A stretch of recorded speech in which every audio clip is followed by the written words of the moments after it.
Good morning, everybody. Okay, great introduction there. Yeah, we're here to talk to you about the attainment gap. And I wanted to say, I know that Tara had said questions at the end, and we will be sitting on the panel at the end to take questions, but there is some data-heavy slides here. So if none of it makes sense, if any of it doesn't make sense, please stop us. Please ask us as we're going along, because I'm sure you won't remember that data when we get to the end. So we're very happy for you to stop us as well during the presentation. Is that all right with you, Luke? Yeah, that's all good. Okay, so where's my clicker gone? Where is it? Let's get going. Okay, so let's start off with the attainment gap. Has everybody heard of the attainment gap before they actually came to the symposium today? Had you heard about it before? Hands up if everybody heard of it. Yeah, good cross-section there. Okay. Those who hadn't come across the attainment gap, just a few of you there in the audience, the degree attainment gap is a difference in the top degrees, a first or a 2-1 classification awarded to different groups of students. The biggest difference in the attainment gap is found by ethnic background. Okay. It is under the spotlight, and rightly so. It should be under the spotlight. And if you look at the figures for Salford, then yeah, we've got an attainment gap of 15 percentage points here at Salford. And nearly half of the universities in England have a gap between the two groups of more than 20 percentage points. So we're not as bad as the worst, but it's nothing to be proud of. Okay, as I said, the outcomes vary considerably by ethnic group.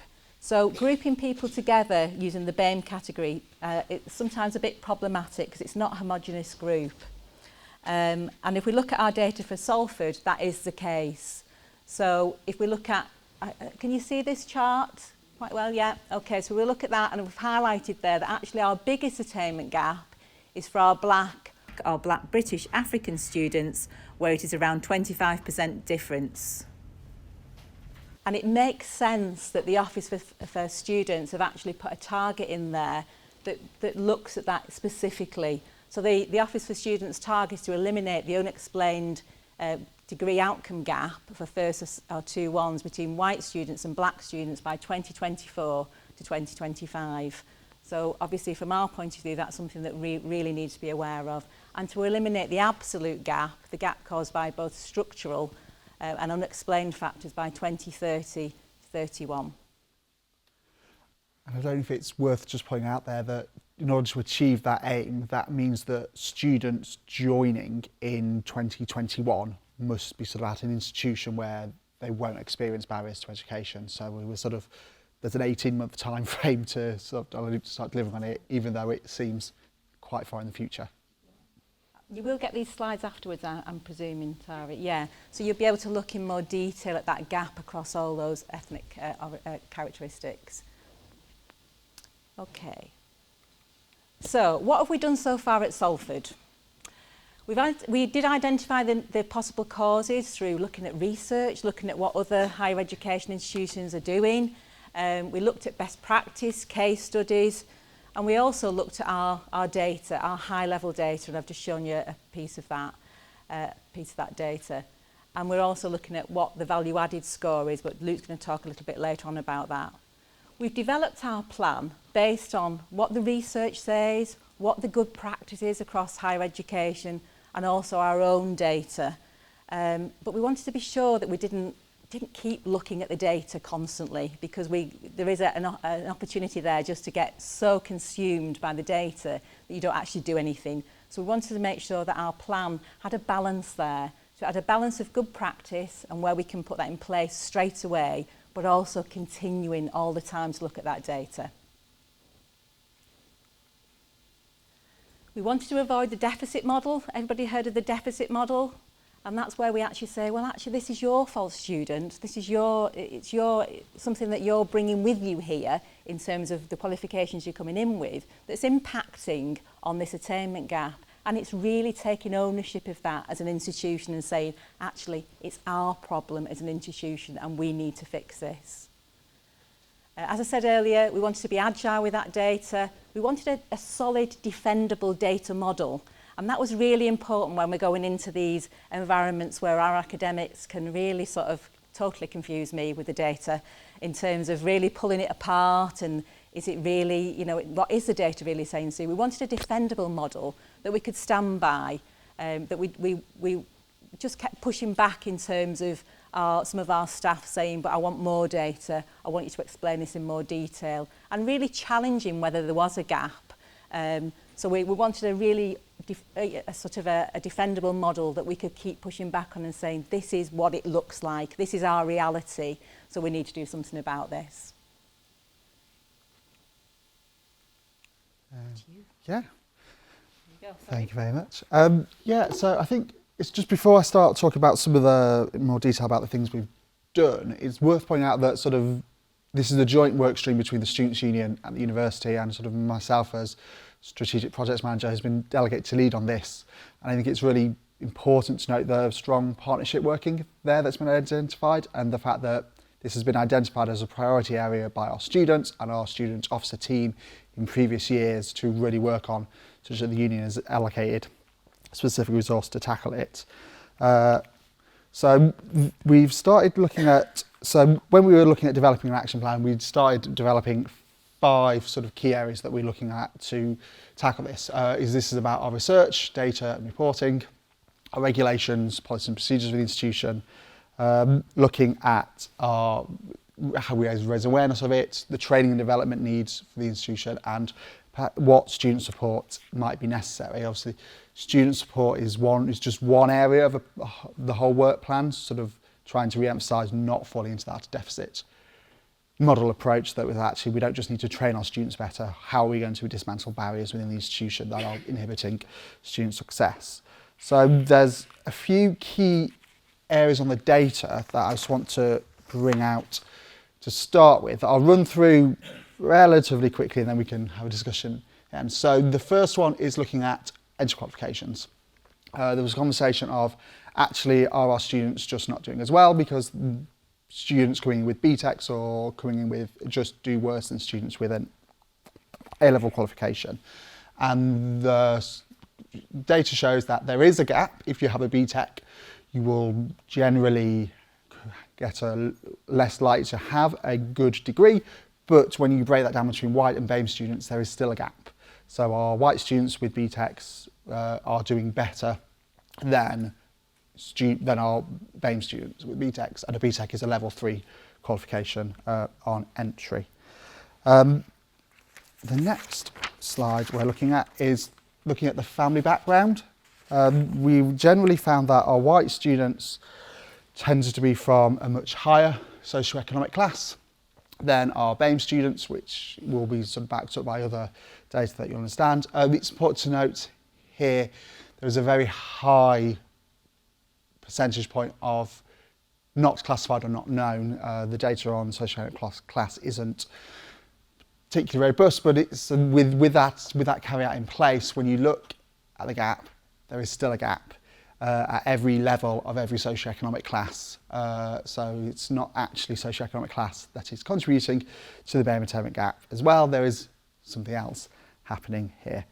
The next one we were looking at was who lives where. And these next few slides are interesting in that you found that 66% of our BAME students are likely to live at their parents' house, compared to 41% for our white students, which is interesting, especially when you compare it to more information that we've had that says generally if you live in university accommodation you will get a better degree than if you live at your parent or guardian's home. So if our BAME students are less likely to live on campus and they're more likely to be commuting students, is that contributing to a factor there, which is interesting. And yeah, And it's also worth pointing out that there is another area of work within the university specifically looking at commuting students and how we can tackle the issues relating to commuting students there. The next slide, we sort of took that and delved into a bit more, looking at where students live and the percentage of likely to progression from first years. And this is interesting. You won't necessarily be able to understand all the different colours of shading of bar charts, apologies, it's not particularly accessible, but this shows that our BAME students are much more likely firstly, generally students in university accommodation do better in their first year compared to elsewhere, and the progression rates for BAME students across all accommodations, across all options for living accommodation is much lower. The interesting thing here is that our BAME students are much more likely to be repeat or delay a year, and we know consequently that if students do repeat or delay a year, they are more likely to have a lower degree outcome at the end. Also in here is our white students are much more likely to be leave the university if after first year than our BAME students. So there's something going on there which is interesting, not necessarily related to degree attainment, but there's a whole complex area there. And I think one of the important things here is that we don't necessarily have all the answers to this. At the moment, in our first year of this work stream, sort of first 9 months, we've sort of been probing into different areas, asking different questions and looking at what we can deliver, the questions we need to ask. And it's partly of why we're here today is to open up those conversations and start discussing this in a bit more depth. We don't necessarily know why this is happening, but it's happening. A lot of these slides have been created because of all these questions, what about this, what about this? And that's why we put these on. The next question we had is it just that you live closer that you get better degrees, which is some of the conversations that we had. And actually the data shows that that's not true. There is some around 2.5 hours out, there's a big dip in attainment, but the numbers are so low, it's not necessarily statistically significant, and that it's not actually where you live, that how far you are on campus that makes a difference to attainment. So some of the things, some strategy we're looking at to think about is, some of the conclusions that we're looking at is, if you can afford to live in student halls, are you from a better off family? Perhaps that helps. Also, some areas around this idea of if you're surrounded by students, do you study more? If you live with a family that's draw your attention away from studies, I'm not sure how much I would go down that route too far, with the danger of falling into a deficit model approach, so saying, oh, students are just being distracted by families. But I think one of the things is really interesting on these slides is that everything we pull out from the data so far shows that there is still an attainment gap. Every sort of, what about this sectionality, what about this intersectionality, there is still an attainment gap there. And that to me comes back to conversations around race and racism within higher education generally, and how we start tackling that and delving that and delivering an action plan on that. There's a couple more actions that we're taking with the data in this year, which is around ensuring that our ethnicity is reported regularly across the institution, creating a value-added data model, which will be looking at essentially the expected degrees that you could take from a cohort of white students and BAME students, and looking at what we would expect given past history here at Salford and what we know about grades and what students might be able to attend, what we should be achieving, and then comparing expectations with reality. And then also looking at further data on first in family, part-time work impacts, and other areas that would have an impact. My hypothesis would be that we'd still come out with a gap in there, that would still be issues on that area. Right. Okay, it's me again. I'll be in trouble, won't I? I'll have to fly through this now. Okay, so some further work we have done around the data is on our appeals data.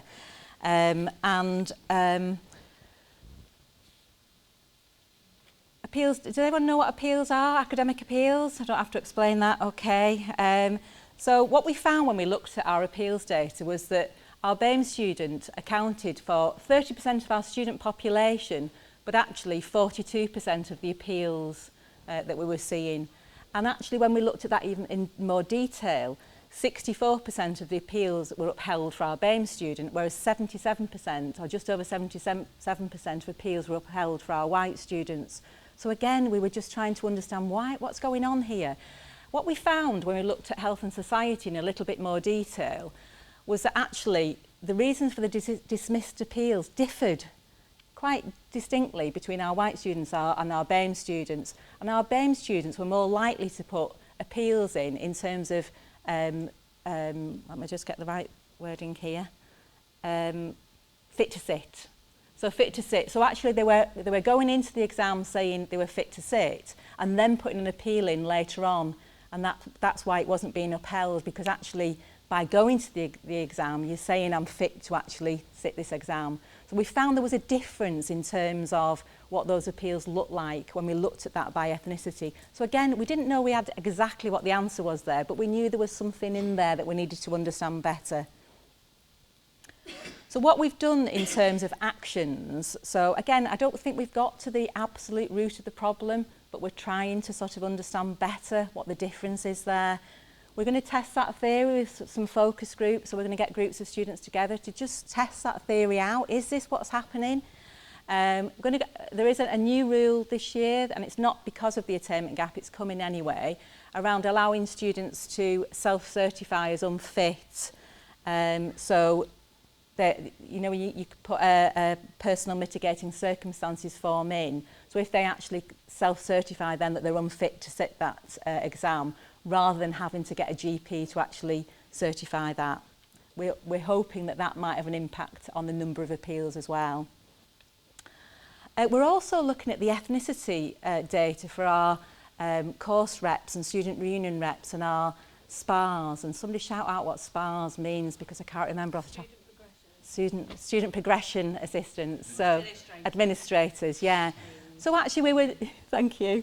So we were trying to understand again whether that's having an impact in terms of where our students feel able to go to talk to somebody when they've got an issue.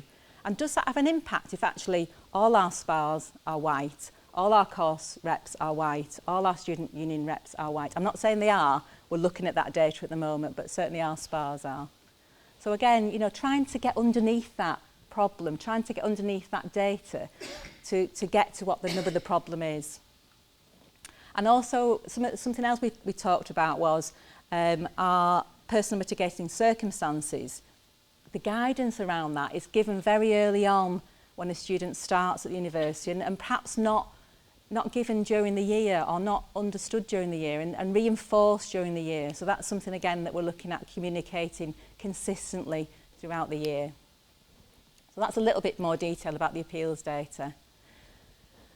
Just wanted to put this slide in just to say there is a difference in terms of representation from our student population and our colleague population. So whilst 30% of our students are undergraduate students from a BAME background, actually 13% of our colleagues are from a BAME background. Does that have an impact on the attainment gap? Well, the research says it does, and actually anecdotal evidence at Salford says yes, it is having an impact. So an example would be a student I spoke to who said actually they would go to another school, they'd go out of their school into another school to talk to somebody who they felt they had more of a connection with. So it is having an impact. Okay, and just to finish off, I want to talk to you about some of the other things we're doing at the moment in addition to really trying to get underneath that data. So we do have an annual diversity programme in place where we've got lots of events during the year, and Eddie Fortnight is just one of those. It's a programme across the 12 months. We're looking at the curriculum design. Wow, that's a biggie, and we've come to realise that's a biggie. How do we do that? Our audit team are looking at ways in which they can audit the curriculum design, but it is a big piece of work. And on top of that, looking at our reading lists. Do we have inclusive reading lists? And how do we help our academics then in terms of changing our reading lists? We had this great idea that we would produce this guidance and ping it out to our academics and say, right, make sure from next week you've got an inclusive reading list. It's not going to happen like that. So there's, again, quite a big piece of work there. We've designed an online staff hub with resources. about how to support students achieve success with a lot of the research that we've talked about and best practices. There's a great, some great research out there, some great pieces of research that we're going to put onto that hub that we can help educate. We have introduced a reverse mentoring scheme for our senior staff, and we've also got a human library where people can actually take books out. Everyone heard of the human library idea? Where actually you can take a book out, so it's a human book, and it'd be somebody that perhaps has got a different identity to you, a different life experience to you. It's a fantastic idea. It's advertised internally for those internal colleagues here, and we're actually promoting that during Eddie Fortnight. We're setting up a BAME student voice panel. That's really important for this work and really testing our theories. I don't know if you want to talk a little bit more about that, Luke? Or... I don't think we've got time. No, we haven't got time. We've got to carry on, okay? You can ask a question about that later. And also we're making sure that we've got EDI champions in every school and every department. And also looking at what the training needs are across the schools. Tara's doing a piece of work there where she's going out to the schools to see what those training needs are. In terms of our desired impact for the work stream, reporting on attainment is part of regular activity. So it's not just something that Luke and I are talking about. It's not just something that the work stream are talking about. It's something that's in the conversations across the university and certainly at the high levels in the university, that they're having those conversations. They're the ones that are going to drive it. And I think Rachel nicked my line before. It won't happen by chance. It won't happen by chance. It really needs to be driven from the top of the organisation and within the organisation. Colleagues feel it's supported to address the attainment gap. So last year we went out and shared the attainment gap across the schools and said, this is your attainment gap, and actually start looking at that in terms of module, programme level attainment gap.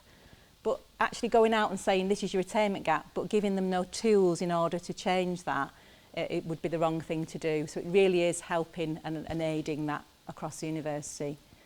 And students feeling that their needs are addressed and support is effective. So I don't know that students have got a real feel for what the attainment gap is. And actually we don't want to go out and shout about it because it's not something to be particularly proud about, but we do need to support students to do their best. And increased student success and reduction in the attainment gap is our ultimate goal for the work stream. Now, I'm going to skip past that quickly because I can't do that, can I? Thank you very much for listening. Thank you.